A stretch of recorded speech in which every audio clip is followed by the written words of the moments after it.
And so thank you, Dr. Morton, for agreeing to meet Truly my pleasure. with me today. So what KHEC has been doing in the midst of the pandemic is reaching out to healthcare providers and sharing the story, wanting to memorialize what you've experienced and keep these memories for posterity and being able to learn from what you've heard and seen. Help future generations benefit. Exactly. And so today is January 26th. Okay, thank you. 26th, and we are into the pandemic for, I would say, definitely Too long, but definitely going into year 2 experience with the pandemic. And your passion is to work with folks who are qualifying for disabilities. And so these are people that are coming to you during the midst of all this. Share that. What's that like for people who are already? So I do disability, I'm a psychologist, and I do Social Security disability evaluations. I'm not an employee of disability, but I do contract evaluations for them, psychological. It's a mix of doing interviews where I do gather personal history. I go through activities of daily living, symptom checklists, so to speak, and then go through a mental status exam where I check their cognitive functioning. I do, the majority of my work is that, but like today is a testing day. When I come up here to Greeley, I'm from Brighton. When I come up to Greeley, Tuesdays are my test days, and Wednesdays are my mental status days, the interview days. And certainly, like today, I have 2 scheduled. And tomorrow I have 5 scheduled. So obviously I'm doing more of those.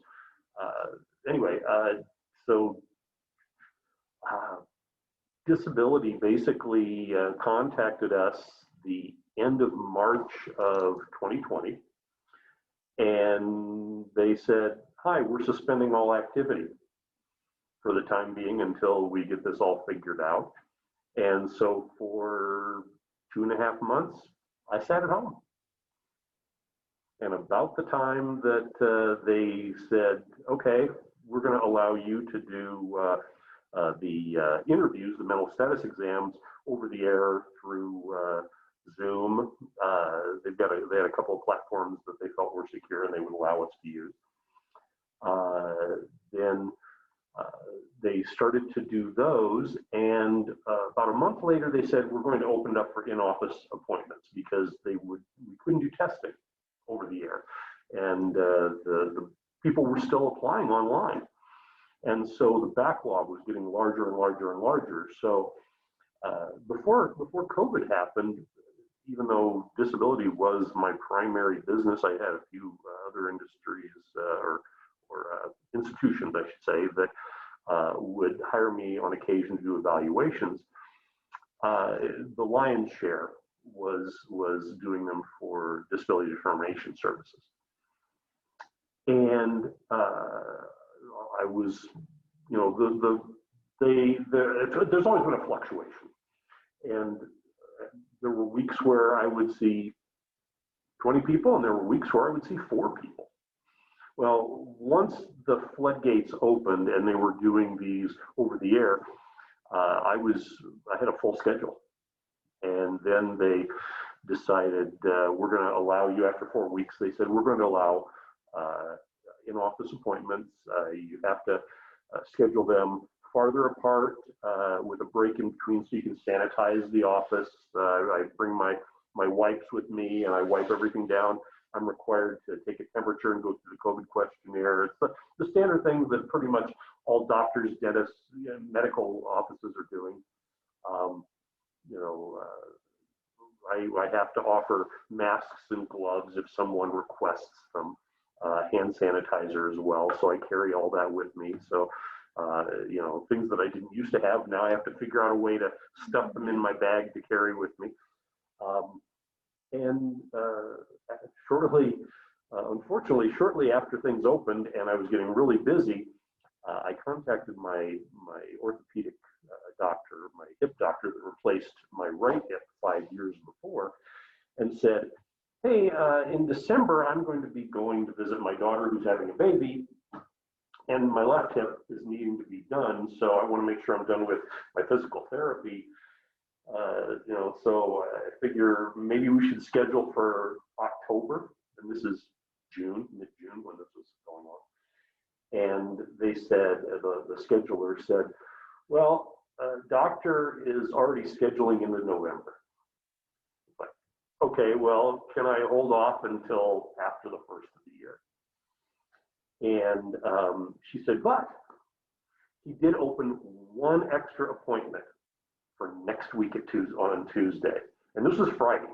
So I quickly had to call disability, cancel out, because after the surgery I had to quarantine for 2 weeks.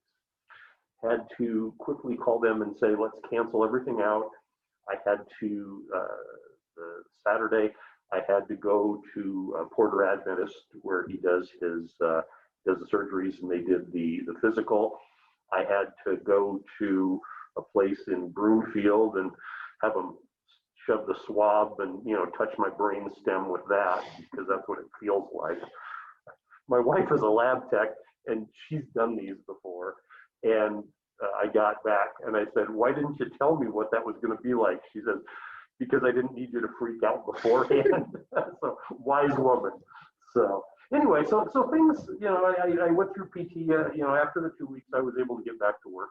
And I think that they've caught up for the most part, but things have started to wane a little bit, which is good. Initially, I was, so if we back up, before COVID, I was seeing people in Thornton, Fort Morgan, and in Greeley. And in Fort Morgan and Greeley, I was using public libraries. Because I have the traveling practice, I can't really afford to have a full-time office in multiple locations where I'm only in one at a time and I have to furnish them and pay for the heat and the light and all that. So I just find places where I can plant myself. Well, the library in Fort Morgan has never reopened since COVID. It's basically just, you contact them and they will pull the book and you drive up, you call them and they'll bring the book out to you. And then they get the Dropbox. And that's what they've been doing for the past 10 months. So that shut down. The reason that I came to here to KHEC is that the library here in Greeley, same situation. Now the library did reopen, but the meeting rooms and the study rooms are not open. So unfortunately, I was just doing my Thornton location, and the people at disability said, we really need somebody in Greeley. We've got one doctor, but he's overloaded and he can't really, because he was seeing therapy clients as well. And so I'm sure his practice was going through the roof. And so I arranged to come here, and that's how we kind of got hooked up. Although I knew KHEC before, because I put a race on in Adams County, and you folks have always been good enough to provide swag, which I was going to hit you up for today anyway. But all right, we'll do that. So, but anyway, so that's sort of my, life has changed. It's still moving along. My wife and I sort of learned that we can do okay, being sequestered together, and so can we do okay financially? I think we can. She's not convinced. So since she's the CFO in the relationship, I'm not retiring yet, even though I'd really like to. So what have you seen a change in the folks that are coming to you? Would you say they're more stressed? To some degree, I don't know that, realize that most of the people that are coming to me would be coming regardless of COVID. If someone has schizophrenia or bipolar disorder, COVID is not going to, yes, it may contribute to the anxiety, but, if they've got that underlying, psychosis or the affective disturbance, that's still going to be there regardless. Cognitive functioning, if somebody, has memory impairment or intellectual disabilities, they're still going to have that. And actually, most of the people who have the intellectual disabilities that I see, they sort of know they have to wear a mask, but they're really not as aware as you or I would be if somebody's, operating with an IQ level, in the 60s or below. They're not going to really be cognizant of that. But certainly, for people who are within the average range, anxiety, if they're prone to anxiety, absolutely, it's become more intensified in those folks. Even if it was something like PTSD from a traumatic event, that's redundant, but certainly, they have that combined with now I've got this anxiety. Although most of them are, sequestering anyway. They're staying at home. The people that I see with agoraphobia, the worst part is having to come and see me because they don't want to leave the house anyway, which they didn't before COVID. But then once COVID happened, they have the excuse. Now I can say I have to stay home. And so for many of them, there wasn't much change, So. What do you think? Pull out your crystal ball. Okay. How is this going to impact behavioral health as we move forward, and if we continue to stay in this space? I think that there's been a large shift. I was just discussing this with a psychologist from Massachusetts Monday morning, and he said that he would have liked to have seen telehealth happening. Telehealth has worked for medicine for years. I can remember many years ago, before I was in my own practice, I worked at a prison in another state, and the way they worked, they had physicians that they could call in from the local community if they had a critical event. Regular appointments, though, they did not have an on-site physician. And so those appointments were handled by someone in their central location to all the prisons within that state. And so they had the computer screen, the television screen they could see people with. I, as a psychologist, if it was a mental health for psychiatric medication, I would go in advance and gather information, how are the medications working? Are you having any side effects? Is there anything else that the psychiatrist should know about it? And then they would sit next to me in front of the TV screen, and then the psychiatrist would be on the other end, and they'd have their appointment that way. They also had the devices so that they could check in the small cameras, check the ears and the nose and the mouth, and the nurses would manage that. So medicine has been handling that for years. Psychology has been very resistant to that. It's kind of interesting because this is a second career for me. I spent 17 years in the funeral industry before I became a psychologist. And one of the reasons I left the funeral industry is because it was not a very progressive kind of thing. We tried to I tried to bring them into the 20th century kicking and screaming, here, use this computer. You don't have to do everything paper and pencil. Mm-hmm. There was a great resistance to do things that way. So I thought, well, it's time to move on to something else. And I got into psychology, and they're doing the same thing. Of course, a psychologist friend of mine used to say, the only thing that likes change is a wet baby. And so I think that COVID has been good for mental health in that it has demanded change, and mental health, behavioral health has facilitated that very rapidly because they knew they had to. It was change or die. From an institutional standpoint. And so it's going to continue this way. I think that I've got a good friend of mine who went to grad school together, and she was the oldest one in our graduating class, and I was the next oldest. When I went into grad school, I was 34. She turned 50 the next year. And she's working for a behavioral health institute in Southwest Missouri right now. And she was telling me, and she has respiratory issues. And she lived in Northern California, and she said with all the fires they're having, she couldn't live there anymore. It was just too hard to breathe. And so she went to Southwest Missouri, which is where our graduate school was, because she has the access to the medical and all that. Well, COVID happened, and she said, I'm too at risk between my age and the respiratory stuff. I'm doubly in that risk category. So I will work from home, or you don't have an employee in me anymore. And as much as they didn't like it, she started working from home, and she's getting a lot more work done because she's not having to do all of the extraneous stuff, the foo-foo that goes along with, businesses, right?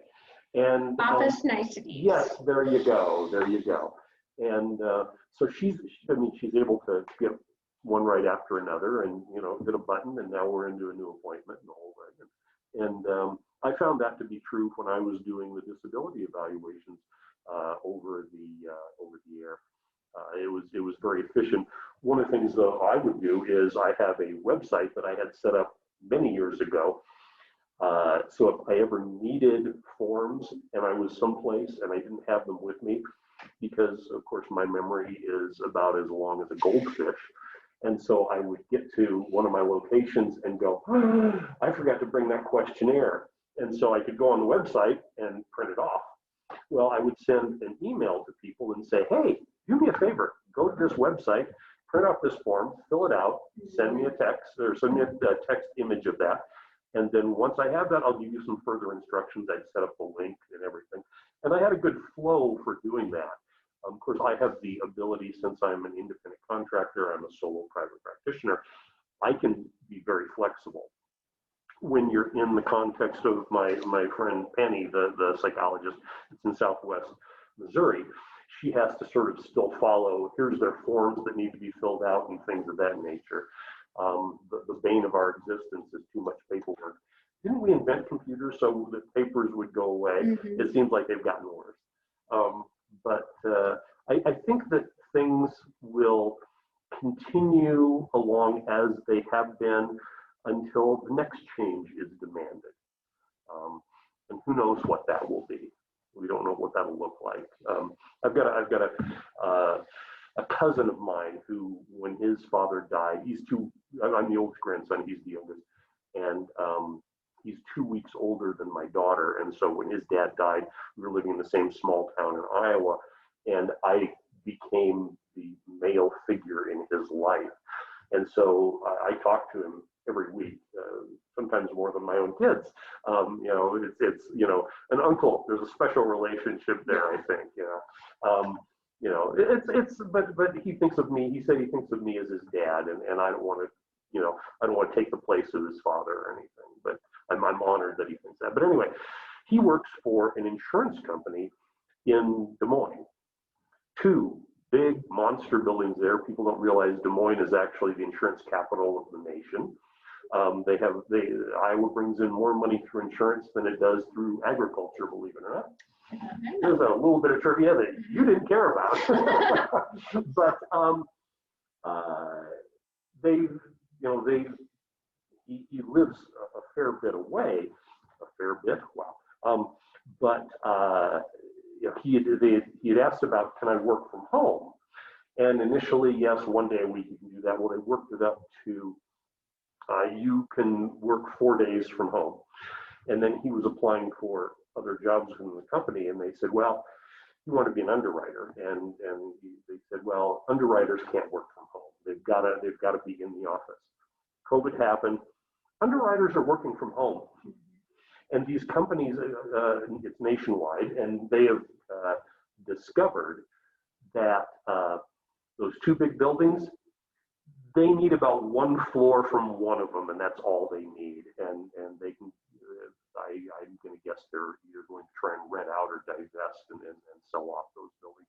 And I've heard of other businesses doing the same thing, you know, and so it's going to be good in many respects because people look at services this way. It's going to be good for the providers because they get to spend more time, you know, at home with their family instead of, you know, be it 20 minutes or 2 hours on the road driving to work. They actually get this, you know, they hang up, hit that button, and okay, honey, let's go play with the kids and stuff like that. And there's more employee satisfaction. A lot of companies have found out that they're actually getting more work from their employees now than they were pre-COVID. So this is actually a good thing, but you know, change is just around the corner. You just don't know what that change is going to be. Are you getting any direction from any professional organizations, or where do you get your information to tell you not only what's going on with COVID, but as a professional, what's the new best management, best practice standards? Well, of course, being a contract provider for disability, I follow what they tell me you have to do, like having the personal protective equipment available and the hand sanitizer and all that. As far as risk management issues, there are certainly a number of professional agencies. You know, you've got the American Psychological Association and all those state agencies. The state psychological agency has that. I tend to get mine from my malpractice insurance provider, because they're more than happy to provide that because they don't want to pay a claim. So that's one of the reasons they're sending out email blasts constantly to people. Hey, don't forget to do this. A lot of it, you probably noticed the wings on my trousers because I am flying by the seat of my pants sometimes. So, but yeah, I mean, and I get a lot of the medical stuff, fortunately, from my wife, because being a lab tech, she's in the hospital and she's getting that information constantly. So it's a nice share situation. So, have you seen any change in overall pay structure? Not for me, because they have their rate of pay that they pay, and you know, it has not changed. That when I first came to Colorado, they were paying a certain amount, and then all of a sudden they were doing a site visit, and I heard from one of the people there, the person who was doing a site visit, he said, "Oh, by the way, pay is going to be going up." I said, "Great." And he goes, "Yeah, we found out we were using an old pay scale that was out of date." And I said, "Oh, so are they going to pay us back?" And he says, "You know, retroactively." And he said, "You got to be kidding." But I think that they're up to date, and they're very generous with what I am receiving for what I do. I feel very blessed to be able to provide for my family's needs with the income that I'm getting. More to come for that.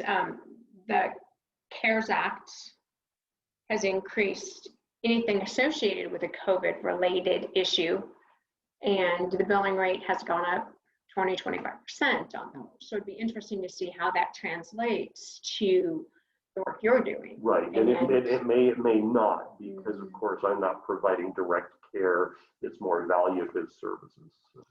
What's been your most difficult adjustment in this COVID world? You shared with me early on that you've had some family, that your family changed, you've had some family situation changes, you had a grandbaby, there's been a loss in your family. How has all that impacted you with COVID? Well,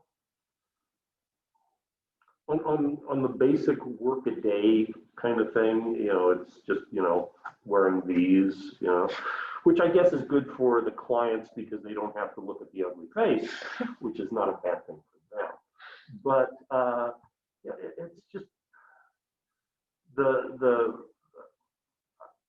I feel less connected to the people. And granted, I'm just seeing them one time, occasionally a second time if I do a mental status exam and I detect in the process of that some cognitive issues. They may send someone back for an IQ or a memory test. but I don't believe that I've ever seen anybody more than 2 times. You know, I may see them, you know, 8, 9 years later because everybody has to be recertified, but I think of that as a separate event. But I'm not providing the direct care that, say, my friend Penny in Missouri is providing, but I'm seeing them face to face, and it's like, oh, here, let me wipe this pen so you can use it, you know, that kind of a thing. I feel like there's a lack of connection there. On the other hand, it can also be unifying because we know we're all in this together. And so, you know, they can relate to my troubles, I can relate to theirs. So it lets them know that, hey, you're not the only one that's dealing with this. I'm not the only one that's dealing with this. And so it's you know, the 2 sides of the coin. You know, but I'd say that from a professional standpoint, the connection. You know, that's one of the things I have always been fortunate to do. I grew up in a family where we moved a lot because of the revenue was coming out there. No, my dad was military, and for the first few years of my life, and then he was with companies that moved him from location to location to location. And so when I graduated from high school, we sat down and determined that I lived in 21 different towns. So, you know, and all over the country, not just like, you know, in neighboring communities. And so I learned at an early age how to connect with people. And that makes me, I think it was a preparation for what I do now, because when I bring somebody in, I have to develop rapport within 5 minutes or I'm not going to get anything done. And so, you know, and a lot of people, they know they have to be here, but they're still hesitant about it. So I try to put them at ease. I use self-deprecating humor because, you know, most humor is based in, you know, tragedies and insults and things like that. And if you self-deprecate, you never get punched in the nose. But by doing that kind of thing, it lets them know, hey, I'm a person too. But you know, it's the whole, you know, I want to give you a handshake and all that other stuff. And it's like, oh, we can't do that. Let's do the elbow bump and things like that. It's I guess that's been the hardest thing professionally for me. So how is that going to change the profession? Because all the psychiatrists and psychologists I know are happy-go-lucky. They give hugs and they're very warm and gracious. And you and I had to figure out how we're going to have this conversation today. We couldn't even sit by each other, and we didn't like that. And we get this chair. Yeah, in between, this is the neutral zone. Exactly. But how is that going to change the way people interact and reach others? Well, aside from the fact that the internet is going to, I think, become the standard for many places. Now, there's always going to be direct care face-to-face anyway. If you're dealing with, well, I'm trying to think of the right term. I used to work with, not for, but with an agency that provided direct care services for the developmentally disabled. You can't really have a work center for those folks over the air. You have to be there and be hands-on. Excuse me. So they're going to have to put things in place to make sure everything's safe. As far as you know, the change from going forward from this point for mental health, I think it's more the providers are going to have to make the adjustment, because I think that the patients, the clients, are very comfortable with doing this over the air because they know it's keeping them safe. And so if they don't get a hug, they're okay with that. That's sad. I know. I'm not a hugger myself, but you know. No, but so that's one of the. You're pretty. You do like. It's an emotional yes, hug. Yes. If you I nurture in different ways, but Yeah. you mentioned neutral zone a minute ago with the chair, and I'm a Star Trek fan, and sort of I'm Mr. Spock. It's we Vulcans don't like to be touched. No, right? exactly. Exactly. Yeah. I know you, and you've shared with me that you have a really strong Christian faith. And how has your faith helped prepare you for what's happening? And is that something that will change or has changed in all of this strife? Well, I think that it's this situation, if we're going to get theological for a moment, this situation, the COVID scenario, whatever we want to call it, as far as believers, has separated the wheat from the chaff. You're either on board or you're not. And I think the ones that are on board are going, I'm just going to continue to submit and know that he's got me. He's got my back. And the ones that it's like, well, how could God do this? They're going to doubt even more, and they'll fall away. And that's a personal choice, obviously. And my heart hurts for those situations, but the best I can do is minister to people and say, maybe this is an okay situation, and realize that it's not all. And then I have to mix the psychology. Remember, there's a bright shining star or bright shining point at the center of the universe around which things revolve, and it's not you, right? Yes, that's true. I just appreciate you sharing your thoughts and letting people know that 20 years from now, when they listen to this tape, that we were human and challenges happened. What about the good things? You've talked about changing technology, embracing each other differently. Yeah, kind of fist bump the thing there. Yeah, fist bump, right? yeah. How else is this going to make us either better or worse? Well, like many things in life, that's a personal choice.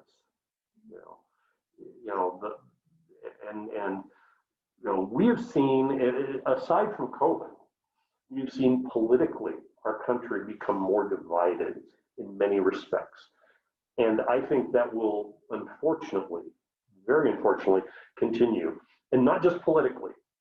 The good people, I think, are going to become more good, and the bad people are going to become more bad. I just see that happening. Maybe it's because I'm getting older, and the blinders of youth have come off, and it was always there. But I see a lot of that going on. Evil is more evil than it has ever been, and good has to be in order to fight it. That's pretty powerful. You and I both were sharing, I don't know, a couple weeks ago that you've had some personal challenges, and I was sharing with you that my dad came to live with us during COVID, and how that has really not only kind of tested my faith, but my role as a daughter and my lovely husband and all of those things. Have you had any kind of aha moments that have given you the gift of reflection or kind of reset through the whole experience?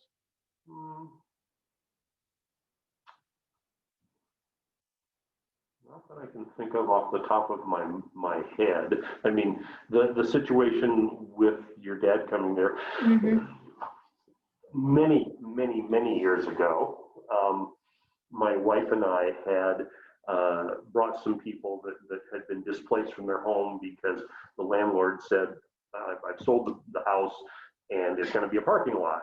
And their son was about a month away from graduating from high school. And so we said, come stay with us, because they said, we're going to be moving, this was in California, we're going to be moving back to Minnesota where we're from, but we want our son to finish high school. And so they came in, and when you see these people in church, which is where we knew them from, very lovely, nice people, and they still were when they're in the house, but they kind of took over.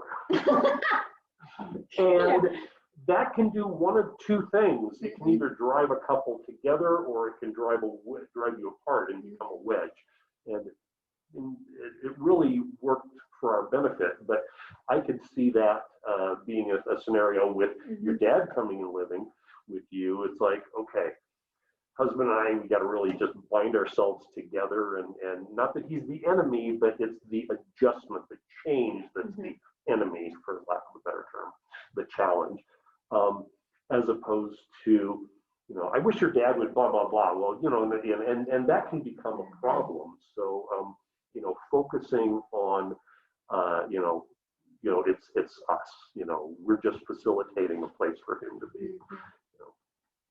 Certainly has been a growth experience. And like you said earlier, that the common thread that binds us is that we're all going through this together. And I have throughout this tried really hard to remember to give grace and accept it, and understand that my coworkers who have to leave work 2 or 3 times a day to pick up a kid because they're at school and they can only be there for a certain period of time, or one of the kids needs to go in at this time, another one.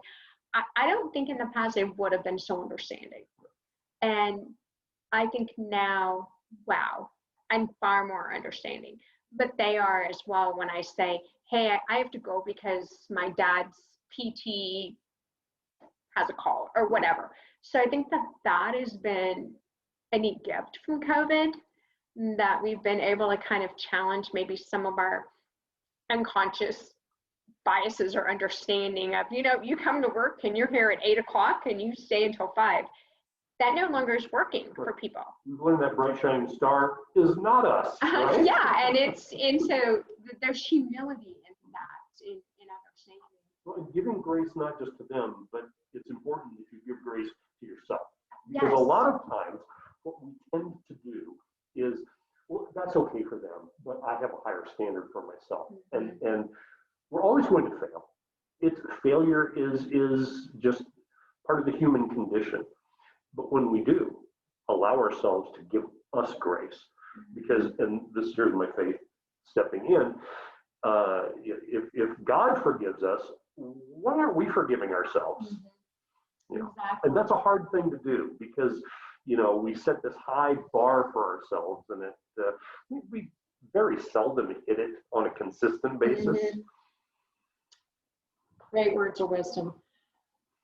So if there's one thing and one way that history could remember this pandemic crisis, how do you want history to remember not only what you did, but what happened? There weren't enough donuts.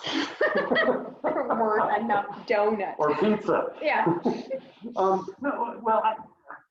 Remembering that I think, although we are all in this together, we're surviving it, unless we choose not to. Granted, when I say survive, I mean, actual life and death survival. And some people have opted out, and that's a very unfortunate situation. But although we're all experiencing this, some people are certainly hit harder than others. We think about things like the service industry, restaurants closed down, and these people who, all of a sudden they were living paycheck to paycheck, and the paycheck's gone. I've been very fortunate. I have a wife who will not spend a penny, even if I beg her to. And so we did okay. We didn't hurt financially. I try not to take it for granted that that's not everybody's situation. The next person I talk to maybe on, you know, have their last dollar in their pocket. And so I think one of the things that is really, because we are all in this together, charity has become much more pronounced. I was reading some statistics. They expected that giving at Christmas to various organizations was probably going to go down. And it did take a dip, but not as much as expected, given it's, if you compare it to the previous year, it was less giving, but when you compare it to where the economy is, it actually went up, if that makes sense, because the economy slowed down and there was a crossover there. So people are being much more charitable. Those who have the ability, obviously. I think that they've come to the realization that, hey, it's not all about me. Well, there's a theme.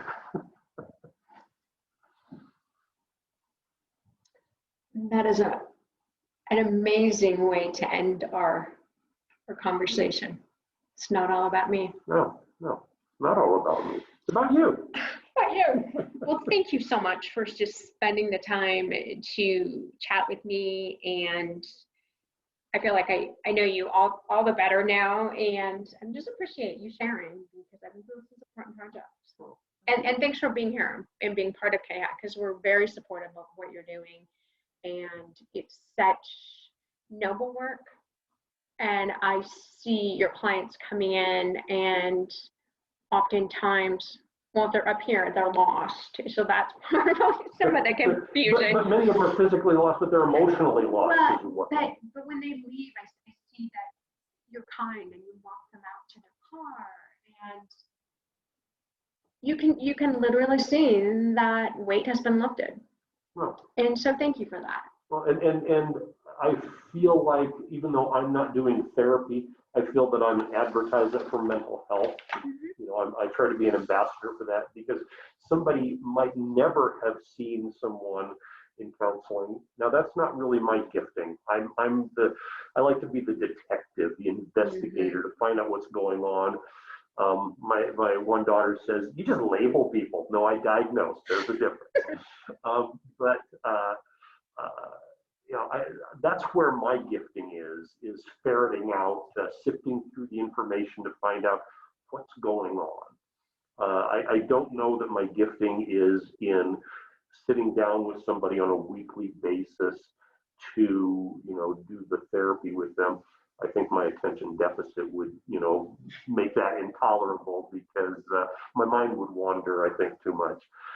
As you probably have figured out, I like to talk, and, you know, the therapist, you have to listen a lot more. That's why we have two of these and one of those.